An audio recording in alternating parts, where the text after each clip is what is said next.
إن تنصروا الله ينصركم ويثبت أقدامكم. Bismillah walhamdulillah wassalatu wassalamu ala rasulillah amma ba'du. Tamu itu telah datang. Tamu yang dinanti-nanti jutaan umat Islam di dunia kini telah hadir di tengah-tengah kita. Apa kata pertama yang hendak kita ucapkan untuk tamu kita ini? Tidak sekedar ahlan wa sahlan atau selamat datang, melainkan marhaban. Ketika seorang mengetahui akan ada tamu besar yang hadir di rumahnya, maka dibukanya semua pintu rumahnya, tidak hanya satu pintu, melainkan semua pintu. Digelarnya karpet, sajadah, kemudian disemprotkannya wangi-wangian di setiap sudut rumahnya, kemudian dinyalakannya semua lampu yang ada, dan dihidangkan hidangan-hidangan yang dia miliki. Kemudian dia ucapkan marhaban. Silahkan masuk dan cicipi semua hidangan yang ada. Dan silahkan engkau anggap rumah ini sebagai rumah sendiri. Hal ini sebagaimana yang disampaikan oleh Al-Khalil bin Ahmad Al-Farahidi dalam kitabnya Al-Ain. Marhaban ay ma'nahu inzil fir ruhbi wassa'ah. Makna marhaban adalah silahkan singgah dengan penuh kelapangan, tidak perlu sungkan, masuklah melalui pintu manapun yang engkau sukai. Maka pada kesempatan kali ini, saya pribadi mencoba untuk meneladani apa yang dilakukan oleh Rasulullah SAW ketika bulan Ramadan itu tiba. Sebagaimana yang dikisahkan oleh sahabat Abu Hurairah radhiyallahu an, di mana Rasulullah SAW yubashiru ashabahu. Setiap kali bulan Ramadan tiba, beliau sallallahu alaihi wasallam memberi kabar gembira kepada para sahabatnya. Qad ja'akum Ramadanu syahrun mubarak. Telah hadir di tengah-tengah kalian bulan Ramadan, yaitu bulan yang diberkahi. Kataballahu alaikum siyamah, di mana pada bulan tersebut Allah wajibkan satu ibadah yang tidak diwajibkan pada bulan yang lainnya, yaitu puasa Ramadan.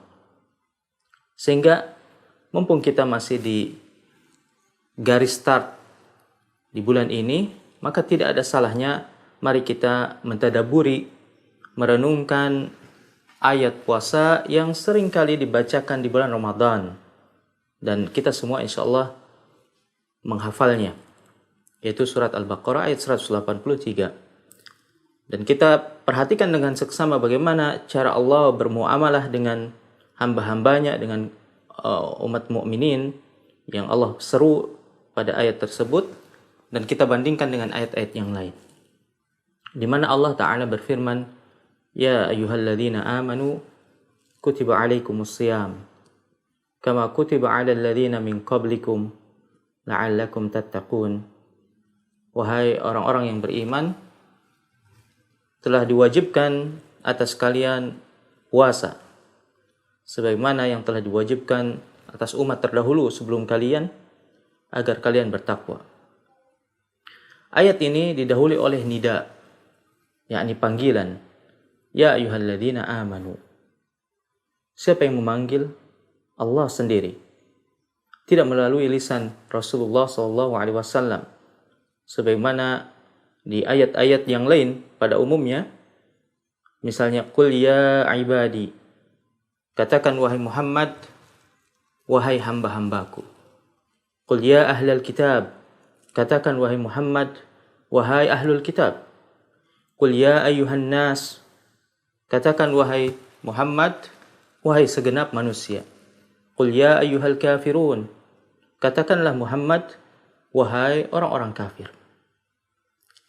Antum perhatikan, kita perhatikan semua perbedaan antara ayatus siyam, yakni ayat tentang puasa. Allah tidak memerintahkan Rasulullah SAW untuk menyapa kaum mukminin, melainkan Allah sendiri yang menyapanya.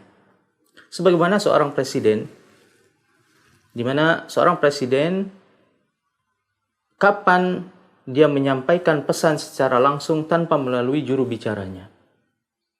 Ketika pesan tersebut adalah pesan yang sangat penting sehingga mendorong Pak Presiden tersebut untuk menyampaikan pesannya secara langsung, tidak diwakilkan oleh orang lain. Artinya ini bukan pesan biasa. Maka bersiaplah ketika Allah menyapa kaum mukminin secara langsung.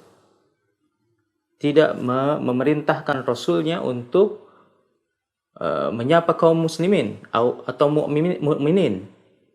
Ini menandakan bahwa pesan yang akan disampaikan adalah pesan agung yang tidak bisa diwakilkan. Kemudian kaum mukminin di sini Allah panggil dengan alladzina amanu, menggunakan fi'il madhi, tidak menggunakan sifat seperti misalnya ya ayyuhalladzina ya ayyuhal mu'minun, tidak, melainkan ya ayyuhalladzina amanu. Hal ini menandakan bahwa keimanan itu adalah sifat yang tidak tetap, untuk mengisyaratkan bahwasanya iman itu terkadang bertambah, terkadang berkurang, bahkan bisa jadi hilang sama sekali. Hari ini si fulan beriman, esok bisa jadi imannya ini berkurang, lusa boleh jadi imannya hilang sama sekali. Kemudian apa pesan yang disampaikan oleh Allah di ayat ini? Ya ayyuhalladzina amanu kutiba. Pada lafaz kutiba ada dua faedah yang bisa kita ambil.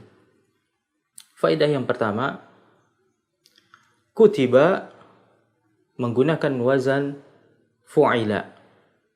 Yang mana wazan fu'ila ini kita namakan dengan fi'lul maf'ul, yaitu fi'il yang tidak disebutkan siapa fa'ilnya. Kendati kita semua tahu siapa yang mewajibkan puasa, tidak tertutup ilmu tentang hal tersebut. Hanya saja apa faedah yang didapatkan, mengapa Allah tidak menyebutkan namanya pada perintah puasa ini. Maka seolah-olah mengisyaratkan bahwa Allah paham betul bahwa ibadah puasa itu berat bagi hambanya. Yakni di dalamnya ada masyaqqah, ada kesusahan, ada kesulitan. Hal ini sebagaimana disebutkan pada ayat selanjutnya, alimallahu annakum kuntum takhtanuna anfusakum. Bahwasanya Allah tahu persis bahwasanya kalian tidak bisa menahan hawa nafsu. Oleh sebab itu, Allah enggan menyebutkan namanya beriringan, bersandingan dengan masyaqqah yang dialami oleh hambanya. Dan hal ini berbeda kalau kita bandingkan dengan ketetapan Allah pada rahmatnya, maka disebutkan namanya. Misalnya di ayat lain atau di ayat setelahnya, masih di rangkaian ayat puasa, wabtagu ma kataballahu lakum. Ketika kalian sudah berbuka puasa, maka carilah apa-apa yang telah ditetapkan bagi kalian, yaitu berupa makanan, minuman, dan seterusnya. Disebutkan nama Allah karena di dalamnya ada rahmat kepada hambanya. Di ayat yang lain misalnya, udkhulul ardul muqaddasah allati kataballahu lakum. Masuklah ke dalam negeri yang suci, yaitu Palestina, yang telah Allah tetapkan untuk kalian. Juga disebutkan nama Allah, kataballahu lakum. Kemudian misalnya di ayat yang lain, kataba rabbukum ala nafsihi rahmah, di mana Rabb kalian telah menetapkan, telah mewajibkan atas dirinya rahmat. Ya, disebutkan nama Allah, kataba rabbukum. Maka di ayat ini mengisyaratkan bahwasanya sejatinya Allah tidak ingin memberatkan hambanya dengan kewajiban puasa ini. Tidak ingin memberi beban kepada mereka. Hanya saja tentu hasil yang besar tidaklah dapat diraih melainkan dengan usaha yang besar pula. Allah menginginkan kebaikan untuk hamba-hambanya melalui puasa ini. Allah menghendaki ketakwaan. Dan ini adalah hasil yang besar dan tidak mungkin tercapai melainkan dengan usaha yang besar pula. Dan hal ini juga kita dapati pada ayat-ayat yang di dalamnya terdapat masyaqqah, yakni kesusahan, beban. Maka tidak disebutkan nama Allah. Misalnya di dalam ayat kutiba alaikumul qisasu fil qatla. Telah diwajibkan bagi kalian al-qisas, qisas dalam hal pembunuhan. Qisas adalah hal yang berat. Dan Allah enggan menyandingkan namanya dengan kesusahan yang dialami oleh hambanya. Maka digunakan lafaz kutiba. Kemudian di ayat yang lain, misalnya kutiba alaikum idza hadara ahadakumul maut in taraka khairanil wasiyah. Telah diwajibkan atas kalian jika salah satu di antara kalian dijemput ajalnya. Kemudian jika dia juga memiliki kelebihan harta, maka wajib baginya menuliskan wasiat. Menulis wasiat dalam kondisi sekarat. Bukankah ini adalah masyaqqah? Ya, tentu. Berat. Maka Allah tidak menyebutkan namanya. Atau di ayat yang lain, kutiba alaikumul qital wa huwa kurhul lakum. Diwajibkan atas kalian al-qital, peperangan. Dan itu berat, yakni kalian tidak akan menyukainya. Hanya saja, ini adalah perintah. Dan Allah tidak ingin menyebutkan namanya. Karena tentu peperangan itu adalah nyawa taruhannya. Kemudian, faedah yang kedua dari lafaz kutiba ini, di mana kutiba ini artinya diwajibkan. Dan diwajibkan dalam bahasa Arab ada banyak lafaz lain tentunya. Ya, di antaranya yang paling masyhur adalah furidha. Ya, dari kata fardun juga artinya diwajibkan. Tapi mengapa di ayat ini tidak Allah gunakan lafaz furidha? Maka kata Ar-Raghib dalam kitabnya Mufradat Al-Fadhil Quran, di mana beliau pernah mengatakan fardun itu maknanya secara bahasa adalah qat'u syai'is sulbi, yakni memotong benda yang keras. Misalnya kita punya sebatang besi dan kita hendak memendekkannya, maka tidak bisa kita bengkokkan atau kita tarik, ya, atau kita padatkan, tidak bisa karena dia adalah benda yang keras. Maka satu-satunya cara untuk memendekkan besi tersebut adalah dengan memotongnya. Tidak ada alternatif lain. Maka demikian halnya ketika suatu ibadah yang wajib, ya, yang disebutkan dalam Al-Quran, kemudian menggunakan lafaz furidho atau farodho atau faridho, ya, sesuai dengan turunannya, maka ketahuilah bahwa ibadah tersebut adalah wajib dan tidak ada penggantinya. Tidak ada penggantinya. Misalnya dalam ayat haji, faman farada fihinnal hajj, barang siapa yang telah meniatkan berhaji pada bulan tersebut, maka berhajilah, yakni berangkatlah. Kalau dia sudah mampu, termasuk atau tergolong orang yang mampu, maka tidak ada pilihan lain.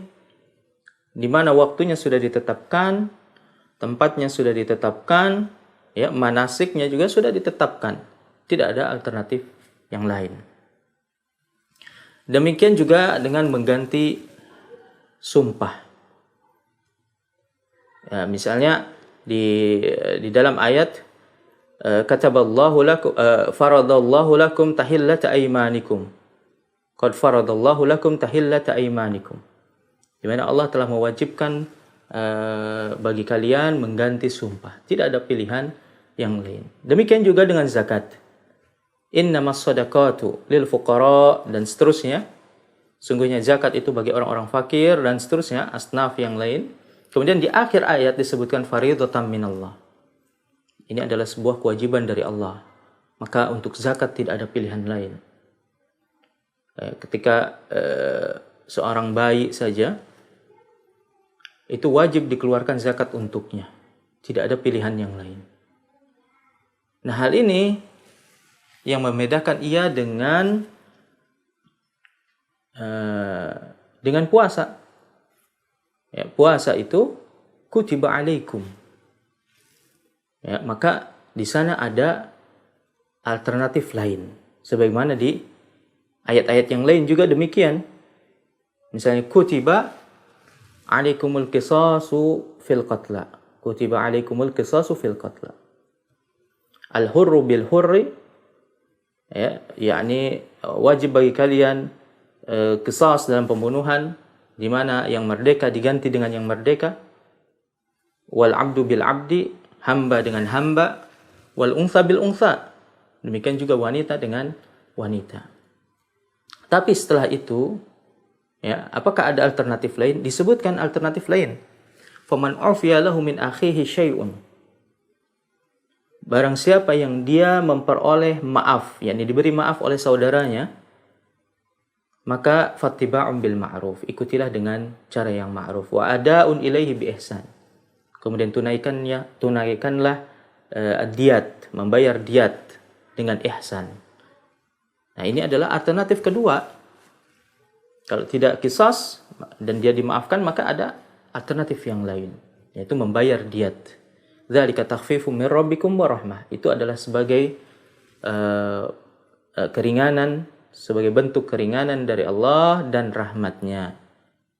Kemudian terkait ini wasiat juga ada alternatif lain. Kutiba alaikum idza ahadara ahadakumul maut in taraka khairanil wasiyah.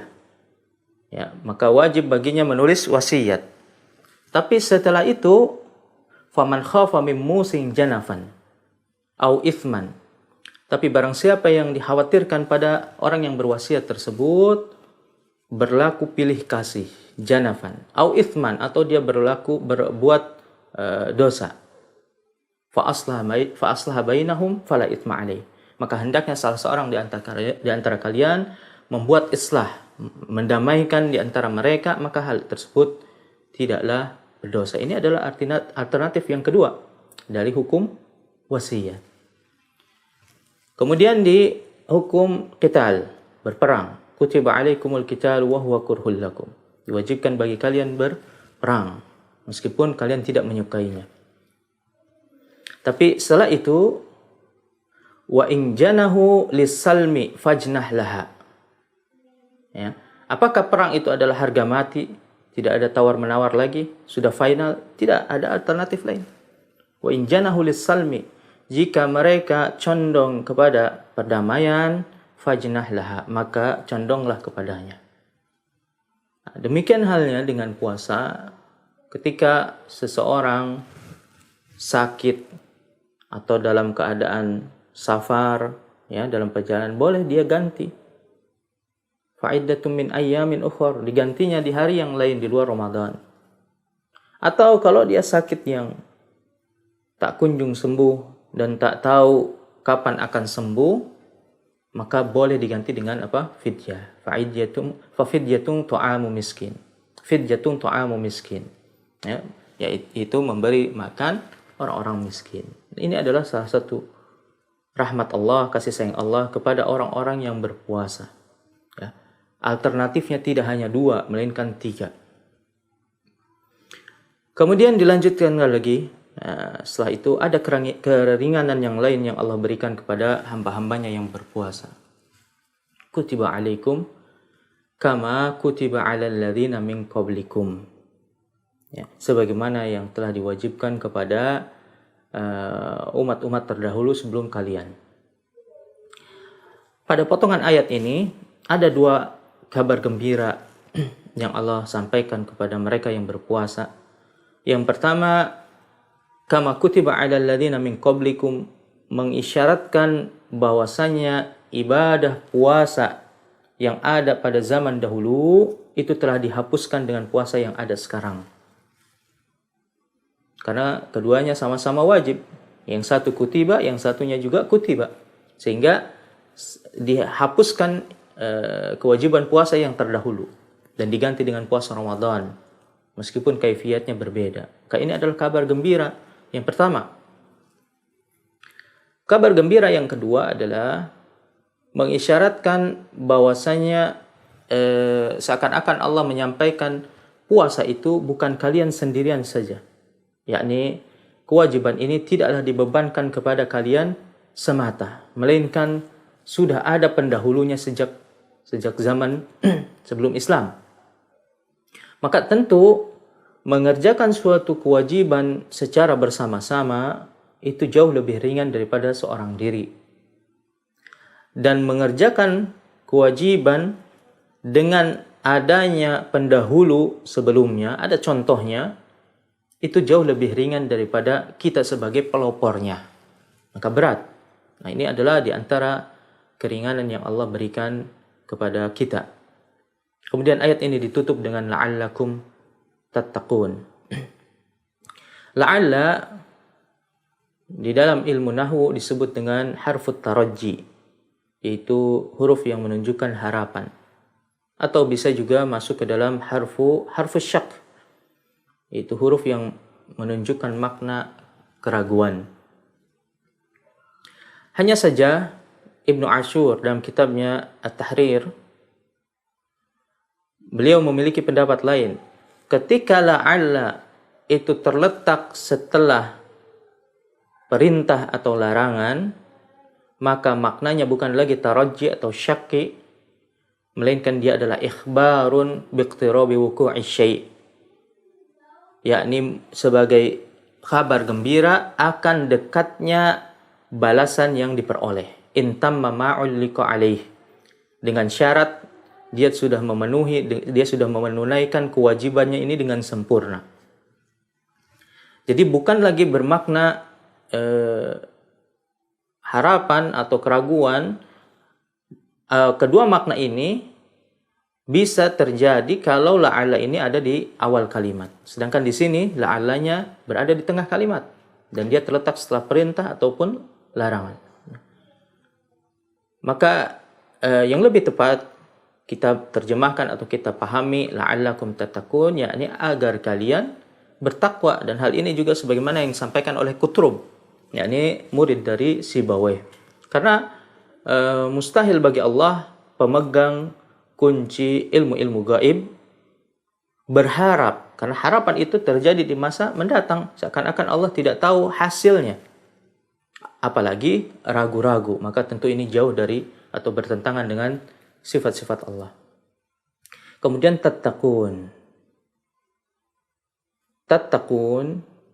yakni bertakwa, pada asalnya dia adalah fi'il yang membutuhkan maf'ul bih. Tapi tidak kita dapati dalam ayat ini ada maf'ul bih. Tattaqun saja secara mutlak. Agar kalian takut, agar kalian bertakwa. Bertakwa dari apa? Tidak disebutkan. Ya, boleh jadi la'allakum tattaquni, agar kalian bertakwa kepadaku. Boleh juga la'allakum tattaqunal ma'asi, agar kalian menghindari maksiat. Boleh juga maknanya la'allakum tattaqunal jahim misalnya, agar kalian menjauhi api neraka. Semuanya bisa. Karena ini disebutkan secara mutlak, tidak dibatasi. Karena memang suatu ibadah yang agung tidaklah mendapat balasan melainkan balasan yang agung pula. Kalau ia dibatasi maka tentu kurang sempurna balasannya. Semoga kita menjadi bisa menyempurnakan ibadah puasa ini dan mendapatkan hasil yang sempurna, hasil yang sebaik-baik hasil, yaitu menjadi orang yang bertakwa dalam segala hal. Sallallahu ala nabiyina Muhammad wa ala alihi wa sahbihi wa sallam. Wassalamualaikum warahmatullahi wabarakatuh.